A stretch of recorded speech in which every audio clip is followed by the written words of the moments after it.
L'aveuglement ne doit pas t'arrêter en chemin. Mais ce qui doit t'arrêter en chemin, c'est la voix de l'Éternel. Amen. Ce qui doit t'arrêter en chemin, c'est la puissance de Dieu. Bien aimé, Moïse a vu un feu. Bien aimé, qui c'est qui peut voir un feu et s'arrêter? Tu vas chercher à appeler les pompiers, tu vas courir, parce que tu sais que si tu restes, le feu va te frapper. En plus, dans le désert, lorsque le feu commence, le feu embrasse tout, partout. Bien aimé, un puissant dans le désert, qu'est-ce que faisait ce puissant-là? Non, il n'y a que Dieu qui peut faire ces choses. Là où il n'y a pas la vie, il peut ramener la vie. Parce que Dieu est le tout-puissant. Dans un désert, dans une montagne, là où il n'y a pas de vie, il crée une végétation. Et dans cette végétation, il met un feu. Mais les feuilles restent intactes. Les feuilles qui étaient vertes devaient devenir noires, mais elles restent vertes. Non. Il n'y a que lui qui peut faire ça. Amen. Parce que c'est lui la prière. Alors, bien aimé, qui dit que la prière fervente des justes a une grande efficacité. Bien aimé, en ce moment qui vous parle, je suis en train de découvrir les bienfaits de la prière. Moi qui vous parle, je suis en train de découvrir ce que Dieu peut faire à travers la prière. Avant, je priais pour prier. Mais bien aimé, aujourd'hui, j'ai saisi. J'ai compris qu'est-ce que Dieu peut faire à travers la prière. Croyez-moi que, bien aimé, si tu comprends ce secret-là, personne ne pourra t'arrêter. Même pas la mort, même pas la maladie. Tout pourra arriver dans ta vie, mais la prière pourra te consoler. Même si tu perds ta famille, même si tu perds tes parents, à cause de la prière, Dieu te relèvera et Dieu te rendra grand. Même si tu es malade, même si la mort est dans ta famille, non, à cause de la prière, ton nom sera grand et tu marcheras de victoire en victoire. Bien aimé, il y a un temps où Dieu doit t'appeler, où Dieu doit stopper ta route. Samuel marchait, bien aimé, il était dans la présence de Dieu, il était en train de prier, mais à un moment, il y a une voix qui dit Samuel. Remplace le nom de Samuel par ton nom. Samuel. Marie-Josée. Samuel. Marie-Josée. Il avance vers le serviteur. Il dit, tu m'as appelé. Non. Il retourne, il s'en va dormir. Il rentre. Samuel, tu m'as appelé. Non. 2 fois. Il rentre encore dormir. Samuel. Là, il court. Tu m'as appelé. Non. Il a compris, il a dit, va quand tu vas rentrer. Si tu entends la voix, dis, pars. Car mon serviteur écoute. Amen. Quand est-ce que tu vas donner le temps à Dieu? Quand est-ce que tu vas donner tes oreilles à Dieu? Frère, la plupart des chrétiens aujourd'hui ne donnent pas leur temps à Dieu. Voilà pourquoi ils ont du mal à prier. La plupart des chrétiens n'entendent même pas Dieu, ne le voient pas. Est-ce que tu pourrais prendre le temps, quelques minutes, de t'arrêter pour regarder le paysage, pour contempler ton Créateur? Moïse, bien-aimé, n'était plus un homme normal. Il était dans un autre niveau, dans l'admiration, dans la contemplation. Dieu a créé quelque chose de surnaturel pour l'appeler. Peut-être Dieu peut créer quelque chose de surnaturel pour te parler. Une mort, une maladie. La fatalité, pasteur, ne doit pas être un sujet de souci, mais un sujet de gloire. Amen. Derrière chaque circonstance, il y a un message que Dieu donne. Qu'est-ce que Dieu a voulu dire à Moïse? Qu'est-ce que Dieu a voulu dire à travers ce qui se passe dans ta vie, à travers ce qui se passe dans ta famille? Ne commence pas à maudire le diable. Ne commence pas à dire que dans ma famille, il y a la sorcellerie. Mais nous venons de perdre 2 êtres chers. D'un coup, nous n'avons pas dit que c'est les sorciers. Nous avons dit Dieu, merci. Il y a un message. Dieu est en train de nous parler. Quand est-ce que tu prendras le temps d'analyser ce que Dieu te dit, ce que Dieu te prononce pour ta vie? Pourquoi chaque fois que Dieu veut te parler, à chaque fois que tu es sur le stop, toi tu cries le code de la route, toi tu brûles le stop? Non, arrête-toi. Parce que Dieu sait que si tu continues à avancer comme ça, au bout il y aura une collision. Voyez-vous, Moïse, il fallait qu'il s'arrête. Parce que s'il aurait continué, il aurait fini dans la magie, il aurait fini dans la prostitution, à prendre des femmes par-ci par-là, à faire des choses qui ne glorifient pas le nom de Dieu. Lui-même qui est créateur de Dieu, allait tuer le peuple choisi de Dieu. Dieu avait déjà vu ça, qu'est-ce qu'il a fait? Il a éloigné dans le désert. Parce que s'il criait le stop, une voiture allait arriver et le coincer. Pourquoi on donne un stop, bien aimé? Parce qu'il y a une priorité à droite. Et si tu brûles le stop, une voiture te rentre dedans. Alors prends le temps. Reste sur le stop. Contemple. Regarde autour de toi. S'il y a une voiture qui veut passer, s'il y a un camion qui veut passer, parce que Dieu veut te parler. Parce que c'est ton temps. Parce que Dieu a un message pour toi. Un message de victoire. Un message d'amour. Un message d'espoir. Là où les hommes ont échoué, toi tu n'échoueras pas. Là où les gens se sont feras pas. Parce que tu es celui que tu as choisi. Parce que tu es celui que tu as appelé. Alors prends le temps de t'arrêter, de regarder à gauche, à droite, en haut, en bas, comme tu veux. Mais stop tout. Il dit à la foule, ne les faites pas rentrer chez eux. Faites-les asseoir. Combien de pain de poisson avez-vous? Dieu a créé une situation. Il savait que l'heure allait être dépassée. Il savait qu'ils allaient manquer à manger. Tout ça pour parler à toi. Tout ça pour te parler à moi. Tout ça pour nous parler à nous. Amen. Dieu est le maître du temps et des circonstances. Ça veut dire que la prière marche avec le temps. La prière marche avec les circonstances. Amen. Lorsque Josué partait pour Gabaon, qu'est-ce qui s'est passé? Ses ennemis étaient fort avancés devant lui. Il a demandé à Dieu, Seigneur, arrête le soleil. C'est-à-dire que même à 2h du matin, il faisait encore jour. Même à 4h du matin, il faisait jour alors qu'il devait faire nuit. Pourquoi? Parce que Josué a utilisé la circonstance. Et à travers la circonstance, cela lui a donné une prière. Moïse n'avait jamais arrêté le soleil, mais Josué l'a fait. Alors, c'est-à-dire, en pleine nuit, l'homme réussit à arrêter le soleil. La prière doit marcher avec les circonstances, bien-aimés, avec le temps. Mais ta marche en dépend. La Bible nous dit que Moïse errait, il marchait dans le désert, il faisait paître le troupeau sans savoir où il allait. Mais la Bible nous dit qu'il s'est détourné. Il a changé de côté. Le chemin où il allait, il a changé de chemin pour aller voir qu'est-ce qui se passe. Il est temps, bien aimé, pour découvrir qu'est-ce que Dieu a te dire à travers la prière, de te détourner pour voir ce qui se passe. Parce que ces situations qui te distraient t'empêchent de te détourner, t'empêchent de faire le tour pour voir ce qu'il y a derrière le poteau.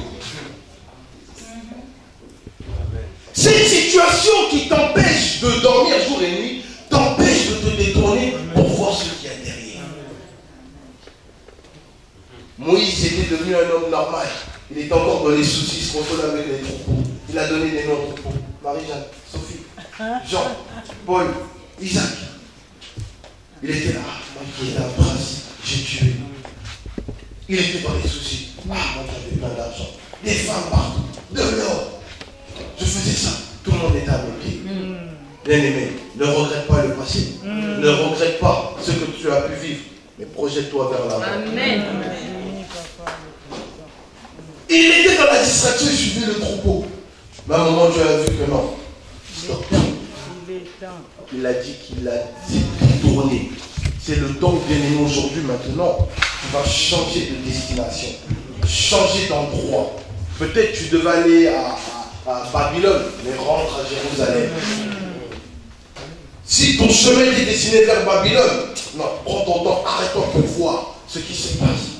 Quel est ce feu-là? Pourquoi Dieu me demande de jeûner? Le feu est en train de s'allumer au buisson ardent. Dieu t'appelle à travers un jeûne et prière. C'est ça ce feu-là. Dieu t'appelle à travers un message. C'est ça ce feu-là. Mais toi, détourne-toi. Dis aujourd'hui, je ne mange pas. Pour comprendre qu'est-ce que Dieu veut te dire. Dis aujourd'hui, je vais à l'église pour te détourner. Peut-être tu vas dire, aujourd'hui, je vais pas aller à l'église. On est resté trop tard. Non, détourne-toi. Viens voir, viens entendre. La Bible dit, venez écouter. Venez, voyez, et goûtez combien l'Éternel est bon. Job a dit, j'avais entendu parler de toi, mais aujourd'hui mes yeux t'ont vu. Parce qu'il a pris le temps de se détourner. Alors bien aimé, Dieu n'a que faire de ton temps dans ta vie chrétienne. Dieu ne regarde pas combien d'années tu as dans le pastorat, dans le service de Dieu. Mais Dieu regarde les actes. La prière est un acte qui parle et qui change les situations. Lorsque Moïse était devant la mer Rouge, qu'est-ce qui s'est passé? Le peuple était bloqué. Il a levé sa main vers le ciel. Il a rendu gloire à Dieu. Une prière. Et Dieu a séparé la mer Rouge en deux. Qu'est-ce que Dieu ne peut pas faire dans ta vie? Qu'est-ce que la prière ne peut pas accomplir dans ta vie? Aujourd'hui, les chrétiens sont devenus des fatalistes. La fatalité a frappé les chrétiens. Moi, je ne peux plus, je ne pourrai plus, je ne peux pas. Or que Dieu dit, rien n'est impossible à celui qui croit. Dieu a dit, dans ma maison, il n'y aura pas de femme stérile. Toi, tu as dit, pour moi, c'est fini. Mais qui est ton Dieu? Où est la puissance de la prière? Si nous, bien-aimés, nous négligeons cette puissance-là, les marabouts la connaissent. Les occultistes la connaissent. Eux, lorsqu'ils prient, ils s'attendent toujours à une action. Ils s'attendent toujours à quelque chose, bien-aimé. Mais Jésus a dit, je m'en vais, mais vous ferez des plus grandes choses que moi j'ai faites. Bien-aimé, si Jésus guérissait les malades, comment est-ce que toi tu n'arrives même pas à guérir un mal de tête? Comment est-ce que la situation de ton enfant, de ta famille, de tes proches, telle situation, je n'ai pas de papier, tu n'arrives pas à la changer? Bien-aimé, tu dois voir. Ce n'est pas de la magie, c'est la parole de Dieu. Lorsque tu pries, la prière doit produire du résultat. Mais le problème, bien-aimé, c'est ôte tes souliers. Enlève tes souliers. Vous savez, bien-aimé, il y a quelque chose qui me frappe. Le même Dieu qui intercède Moïse, qui attire son attention, le même Dieu ne lui permet pas de rentrer comme ça dans sa présence. C'est troublant, bien-aimé. Tu appelles la personne, maintenant quand tu viens, tu dis non, attends, enlève d'abord tes souliers. Cela nous pousse et nous montre que, bien aimé, Dieu a des principes. Avant que Dieu puisse agir dans la prière, il faut d'abord se conformer à ses principes. Ne viens pas pour venir dans sa prière. Ne viens pas en désordre dans la présence de Dieu. Ne viens pas avec ta mentalité dans la présence de Dieu. Mais conforme-toi aux principes de Dieu. Amen. Les souliers, ce sont ces signes de montrer là partout où tu vas, partout où tu mets tes pieds, partout où tu marches. Moïse est allé dans plein d'endroits, dans plusieurs maisons. Dieu ne pouvait pas accepter dans sa présence les pieds de Moïse là où il a marché. Les seuls pieds qu'il pouvait accepter, c'était ses pieds naturels. Pourquoi? C'est lui qui les a fait. Amen. Dieu veut qu'en toi, pour que la prière puisse produire quelque chose, ce que lui a créé, ce que lui a mis en toi sorte. Amen. C'est ça le principe de la prière. Aujourd'hui, bien aimé, beaucoup de personnes ne viennent plus à l'église, ont du mal, parce que tout simplement leurs souliers sont sales. Amen. Leurs pieds sont sales. Demande à quelqu'un qui a commis un vol tout de suite de passer devant, tu vas voir comment il va faire. Vous savez, bien aimé, des fois, ce n'est pas de la magie. Le discernement nous donne beaucoup de choses. Amen. Je t'appelle tout de suite, tu viens, tu commences à baisser la tête. Dis, toi, tu es loin de Dieu. Vous savez, bien aimé, quelqu'un qui n'a pas peur, qui connaît son Dieu, lorsqu'il vient, il regarde en face. Lorsque ton père t'appelle, si tu n'as rien à te reprocher, tu avances. Oui, papa, pardon, j'écoute. Samuel était un enfant. Lorsqu'il entendait la voix, il courait vite. Mais les fils d'Élie étaient où? Parce que le prophète qui a répondu à Samuel avait des fils, des serviteurs de Dieu. Mais quand Dieu parlait à Samuel, où étaient les fils? Où étaient les fils? Serviteurs soi-disant. Alors si le serviteur avait des fils, pourquoi Dieu a utilisé Samuel? Parce que leurs souliers étaient sales. Leur prière n'agissait plus. La Bible dit que Dieu les a frappés net. Peut-être ta prière aujourd'hui ne fonctionne pas à cause de tes péchés, à cause de ta manière de te comporter. Tu parles. Les gens ne voient que la publicité. Tu parles trop. Tu as un mauvais comportement. Tu ne pardonnes jamais. Mais tout ça, ce sont des péchés. Tu prends l'œuvre de l'Éternel à la négligence. Tout ça, ce sont des péchés. Mais le soulier. Alors, comment est-ce que le Créateur dit à son fils, reste? Ça fait mal. Regardez le fils prodigue. Le père lui a tout donné. Lorsque le fils a demandé l'héritage, le père n'a pas retenu l'héritage. Pourquoi? Parce que l'héritage appartient au fils. Dieu t'a donné un héritage. La prière, la vie éternelle. Est-ce que vous avez vu le père dire non, je ne te donne pas mon héritage? C'est-à-dire quoi? Que c'était en sa position, que c'était pour lui. Bien aimé, beaucoup de personnes ignorent que la prière, la grâce, la vie éternelle est pour eux. C'est en ta position. Beaucoup de personnes ignorent leur héritage. Vous avez déjà vu quelqu'un demander un héritage qui lui appartient, on ne lui donne pas? Mais non, c'est que c'est pas à lui alors. Si c'est ton héritage, tu l'auras. Alors à un moment, le fils reçoit l'héritage. Je ne parle pas de l'enfant, je parle du fils. Parce que lorsqu'on parle du fils, il y a une notion de maturité. Vous verrez que lorsqu'on parlait de Jésus-Christ, on parlait du fils. Parce que le Fils est mature.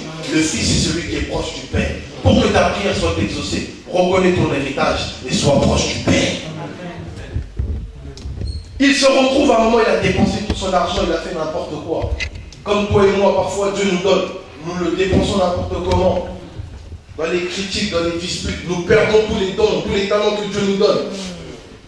Il commence à se retrouver à manger les pourceaux. Avec les pourceaux, les miettes qui restaient pour les cochons, lui il les mangeait. Un héritier à qui son père ne l'a rien refusé. Dieu ne nous refuse rien, bien-aimé. C'est nous qui nous égarons. Dieu nous donne tout ce que nous avons besoin, mais nous le gérons mal. Nous ne le savons pas utiliser. Dieu ne t'a pas donné l'onction pour aller tuer les gens. Dieu ne t'a pas donné l'onction pour aller tuer les gens à 4 h du matin. J'envoie le feu dans ta maison belle. Non. L'héritage, c'est plus que ça. C'est pour amener les gens à la vie. Amen. Prie pour tes ennemis. Alors le Fils commence à manger des saletés. Qu'est-ce qui se passe dans ce moment-là, bien-aimé? Tu ne pourras pas prier. La force de la prière ne sera pas en toi. Et même si tu pries, la prière ne sera pas exaucée. Parce que tu es loin de ton Père. Tu as dépensé tout l'héritage que tu avais. Et il ne te reste plus rien. Quelqu'un dans la salle a tout dépensé. Quelqu'un dans la salle n'a plus rien. Mais retourne vers le Père. Retourne vers le Père. Lorsque le Fils est revenu, bien-aimé, le Père a organisé une fête. C'est-à-dire que la puissance de la prière a la force de ramener quelqu'un qui était à la mort à la vie. Il lui a dit, donnez-lui les habits de fête. Donnez-lui les habits de fête. Bien-aimé, il est temps pour toi que tu portes les habits de fête à travers la prière.